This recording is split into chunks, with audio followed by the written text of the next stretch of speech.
പ്രിയ ദൈവത്തിൻ്റെ അതിപരിശുദ്ധ നാമം വാഴ്ത്തപ്പെടുമാറാകട്ടെ. കർത്താവിൽ പ്രിയ വിശ്വാസികളുടെ സമൂഹമേ, കുഞ്ഞുങ്ങളെ, നിങ്ങളെ എവരെയും വീണ്ടും വരുമെന്ന് അരുളി ചെയ്ത് നമ്മുടെ പാപങ്ങളെ ഏറ്റെടുത്തുകൊണ്ട് ക്രൂശുമരണം സ്വീകരിച്ചു 3-ാം ദിവസം ഉയർത്തെഴുന്നേറ്റ് 40-ാം ദിവസം സ്വർഗ്ഗാരോഹണം ചെയ്ത കർത്താവായ യേശു ക്രിസ്തുവിൻ്റെ നാമത്തിൽ പ്രഭാത വചനത്തിലേക്ക് വളരെ വിനീതമായി സ്വാഗതം ചെയ്യുന്നു. ഇന്ന് വിഷയമായി കൊണ്ടുവന്നിരിക്കുന്നത് സമാധാനം ലഭിക്കുന്നത് എങ്ങനെ എന്നാണ്. യോഹന്നാൻ ശ്ലീഹായുടെ രക്ഷാസുവിശേഷം 14-ാം അധ്യായം 27-ാം വാക്യത്തിൽ പ്രകാരം പറയുന്നു: സമാധാനം ഞാൻ നിങ്ങൾക്ക് തന്നേച്ചു പോകുന്നു, എൻ്റെ സമാധാനം ഞാൻ നിങ്ങൾക്ക് തരുന്നു. ലോകം തരുന്നത് പോലെയല്ല ഞാൻ നിങ്ങൾക്ക് തരുന്നത്. നിങ്ങളുടെ ഹൃദയം കലങ്ങരുത്, ഭ്രമിക്കുകയും അരുത് എന്നാണ് ഇവിടെ പറയുന്നത്. അവൻ തരുന്നതായ സമാധാനം നമുക്ക് ലഭിക്കുന്നുണ്ടോ?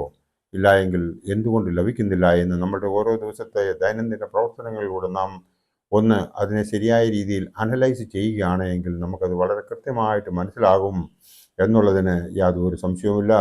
അതിനായി നാം യോഹന്നാൻ ശ്ലീഹായുടെ രക്ഷാസുവിശേഷം 15-ാം അധ്യായം 7-ാം വാക്യം ഒന്ന് വായിക്കേണ്ടതുണ്ട്. നിങ്ങൾ എന്നിലും എൻ്റെ വചനം നിങ്ങളിലും വസിച്ചാൽ നിങ്ങൾ ഇച്ഛിക്കുന്നത് എന്തു തന്നെയായാലും അത് അപേക്ഷിപ്പീൻ, അത് നിങ്ങൾക്ക് ലഭിക്കും എന്നാണ് ഈ വേദഭാഗത്തിൽ നമ്മോട് പറയുന്നത്. അവൻ്റെ വചനങ്ങൾ നമ്മിൽ വസിച്ചാൽ നമുക്ക് സമാധാനം ഉണ്ടാകും. നാം അവനിൽ വസിക്കണം, അപ്പോൾ സമാധാനം ഉണ്ടാകും. സമാധാനം ഇല്ലാതെ വന്നാൽ എന്താണ് സംഭവിക്കുക എന്ന് നമുക്ക് മനസ്സിലാവും. യെശയ്യായുടെ പുസ്തകം, മഹത്വമുള്ളവനായ യെശയ്യാ പ്രവാചകന്റെ പുസ്തകം 24-ാം അധ്യായം 17 മുതൽ 23 വരെയുള്ള വേദഭാഗം നാം വായിക്കുമ്പോൾ അതിൽ പ്രകാരം പറയുന്നു: ഉപവാസികളെ, പേടിയും കുഴിയും കെണിയും നിനക്ക് നേരിട്ടിരിക്കുന്നു. പേടി കേട്ട് ഓടിപ്പോകുന്നവർ കുഴിയിൽ വീഴും, കുഴിയിൽ നിന്നും കയറുന്നവൻ കെണിയിൽ അകപ്പെടും. ഉയരങ്ങളിലെ കിളിവാതിലുകൾ തുറന്നിരിക്കുന്നു, ഭൂമിയുടെ അടിസ്ഥാനങ്ങൾ കുലുങ്ങുന്നു, ഭൂമി പൊടുപടെ പൊട്ടുന്നു, ഭൂമി കീറുകിറെ കീറുന്നു, ഭൂമി കിടുകിട കിടുങ്ങുന്നു, ഭൂമി മത്തനെ പോലെ ചാഞ്ചാടുന്നു, കാവൽ മാടം പോലെ ആടുന്നു.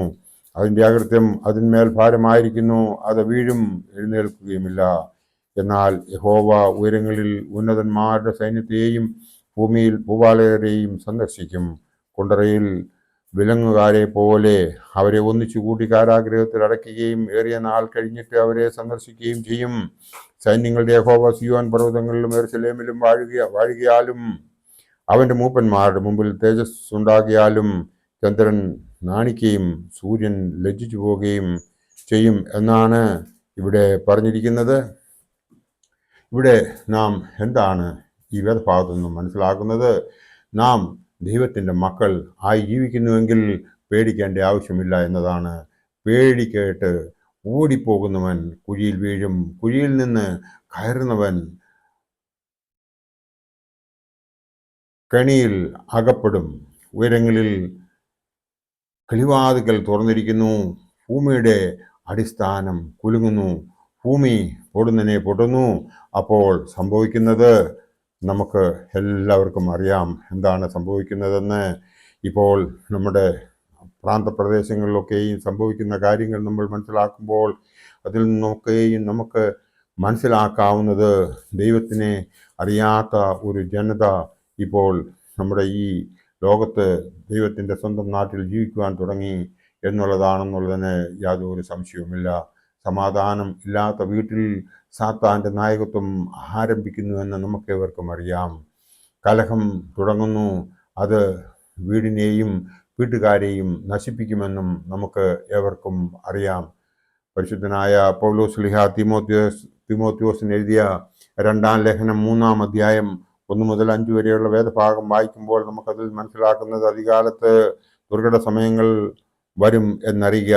മനുഷ്യർ സ്വസ്നേഹികളും ദ്രവ്യാഗ്രഹികളും വമ്പ് പറയുന്നവരും അഹങ്കാരികളും ദുഷ്കർമ്മരും അമ്മയപ്പന്മാരെ അനുസരിക്കാത്തവരും നന്ദി കെട്ടവരും അശുദ്ധരും വാത്സല്യമില്ലാത്തവരും ഇണങ്ങാത്തവരും ഏഷണിക്കാരും അതേന്ദ്രിയന്മാരും ഉഗ്രന്മാരും സൽഗുണ ദോഷികളും ദ്രോഹികളും ധാർമ്മിഷ്ഠക്കാരും നിഗളികളുമായി ദൈവപ്രിയമില്ലാതെ ഭോഗപ്രിയരായി ഭക്തിയുടെ വേഷം ധരിച്ച് അതിൻ്റെ ശക്തി ത്യജിക്കുന്നവരുമായിരിക്കും.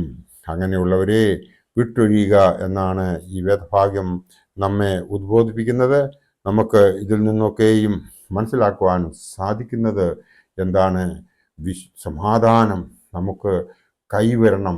അത് എങ്ങനെ കൈവരും എന്നാണ് നാം ഓരോരുത്തരും ഇവിടെ ചിന്തിക്കേണ്ടത്. നമുക്ക് എങ്ങനെ സമാധാനം കൈവരുത്താം എന്ന് നമുക്ക് നോക്കണമെങ്കിൽ നമ്മുടെ കർത്താവായ യേശു ക്രിസ്തു നമ്മെ പഠിപ്പിച്ചു തന്നതായ ആ കാര്യങ്ങളൊക്കെയും നമ്മൾ ഓർക്കേണ്ടതുണ്ട്. അത് ഓർക്കുമ്പോൾ നമുക്കൊരു കാര്യം എപ്പോഴും ചെയ്യുവാൻ തോന്നും. നമ്മുടെ സ്വർഗത്തിലേക്ക് ഇന്നല്ലെങ്കിൽ നാളെ നാം ന്യായവിധിക്ക് വേണ്ടിയിട്ട് എത്തേണ്ടവരാണ് എന്ന് നമുക്ക് ഏവർക്കും അറിയാം.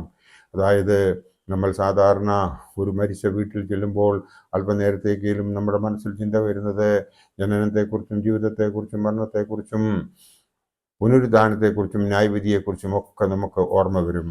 എന്നാൽ അതിന് അല്പസമയം കഴിയുമ്പോൾ അതൊക്കെയും നമ്മൾ മറക്കുന്നു. എന്നാൽ നാം ഒരു കാര്യം മനസ്സിലാക്കേണ്ടതുണ്ട്.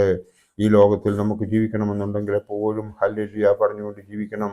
പിതാവേ നന്ദി, യേശുവേ നന്ദി, പരിശുദ്ധാത്മാവേ ആരാധന, ഹല്ലേലൂയ ഹല്ലേലൂയ ഹല്ലേലൂയ എന്ന് പറഞ്ഞെങ്കിൽ മാത്രമേ നമുക്ക് അനുഗ്രഹവും സമാധാനവും ലഭിക്കുകയുള്ളൂ. കാരണം നമ്മൾ ഓരോരുത്തരും നമ്മുടെ എന്തെങ്കിലും വിഷമസ്ഥിതി വരുന്ന അവസരത്തിൽ നമ്മൾ നെഞ്ചത്തടിച്ചുകൊണ്ട് വിലപിച്ചുകൊണ്ട് പ്രാർത്ഥിക്കും. എന്നാൽ നമുക്ക് കിട്ടുന്നതായ ആ കൃപാവരങ്ങൾക്ക് വേണ്ടി വളരെ സന്തോഷത്തോടു കൂടി ദൈവമേ നീ എന്നെ അനുഗ്രഹിച്ചുവല്ലോ എന്ന രീതിയിൽ നമ്മൾ നന്ദി പറയുന്നവർ എത്ര പേരുണ്ട്.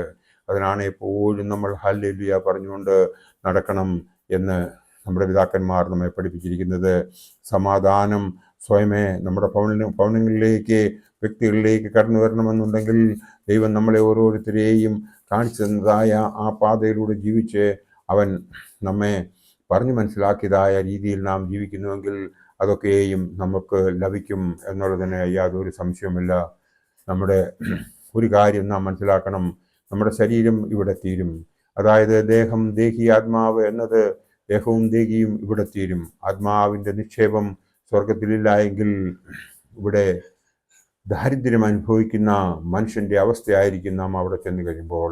നാം പ്രാർത്ഥിക്കുന്നത് തന്നെ ഈ ലോക ജീവിതത്തിൻ്റെ സുഖങ്ങൾക്ക് വേണ്ടിയാണ്. ആത്മാവിൻ്റെ നിത്യശാന്തിക്ക് വേണ്ടി നാം പ്രാർത്ഥിക്കുന്നുണ്ടോ? നമ്മൾ ഒന്ന് ആലോചിക്കുക. നാം അതിനെക്കുറിച്ച് ചിന്തിക്കുമ്പോൾ നമുക്ക് മനസ്സിലാകുന്നതായ ഒരു വേദഭാഗമുണ്ട്.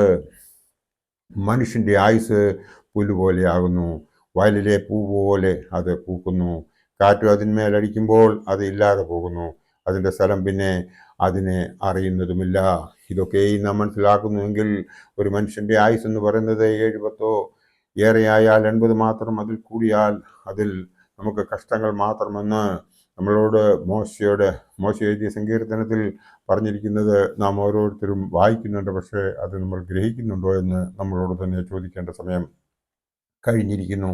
ആയതിനാൽ സമാധാനം നമുക്ക് എങ്ങനെ ലഭിക്കും എന്നുള്ളതിന് നാം എപ്പോഴും നമ്മളെ തന്നെ ദൈവത്തിൽ സമർപ്പിച്ച് അവൻ്റെ തൃപാദത്തിൽ നാം ഇരുന്ന് അവനോട് യാചിക്കുന്നുവെങ്കിൽ, അവൻ തന്നതായ കൃപാവരങ്ങൾക്ക് വേണ്ടി നാം നന്ദി പറയുന്നുവെങ്കിൽ ദൈവം നമ്മളെ എല്ലാവരെയും അനുഗ്രഹിക്കുമെന്ന് മാത്രമേ അവസരത്തിൽ ഓർപ്പിച്ചുകൊണ്ട് എൻ്റെ വാക്കുകൾ ഇവിടെ ഉപസംഹരിക്കട്ടെ. ദൈവം നമ്മളെ എല്ലാവരെയും അനുഗ്രഹിക്കട്ടെ. നന്ദി, നമസ്കാരം.